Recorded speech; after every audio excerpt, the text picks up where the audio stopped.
il y a aujourd'hui une campagne orchestrée pour nourrir la pulsion génocidaire vis-à-vis des non-vaccinés. C'est une ligne rouge à ne pas franchir.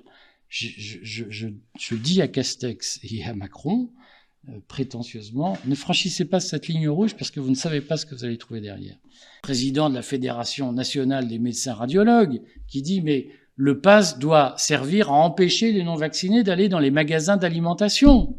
Mesure que même le Troisième Reich n'a jamais proposé. Jamais le Troisième Reich n'a annoncé qu'il interdisait aux Juifs de se nourrir. C'est normal que nous, les non-vaccinés, ou nous, les adversaires de ces mesures liberticides, nous leur fassions passer un message politique qui est que nous ne nous laisserons pas faire et que probablement ils nous mettront à terre, mais ils seront à terre avec nous.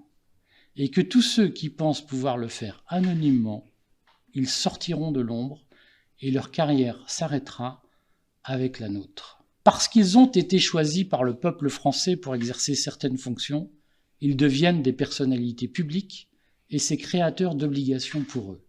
Qu'ils n'imaginent pas que ce soit créateur de droits sans contrepartie d'obligations.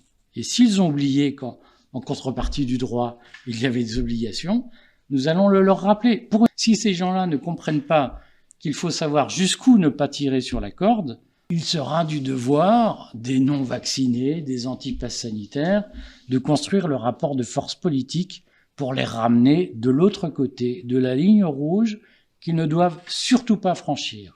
On l'a vu au procès de Nuremberg en 1945. Bien sûr. Je me suis contenté d'obéir, monsieur. En réalité, non. Plein de gens, sous couvert d'obéir, vont au-delà des instructions. Ceux qui font de l'excès de zèle, il faut que leur nom soit tiré de l'anonymat et qu'on s'en souvienne pour des générations et des générations. Et ça leur arrivera. Je pense que c'est une erreur de croire que la mafia internationale peut bafouer le respect de la dignité des peuples.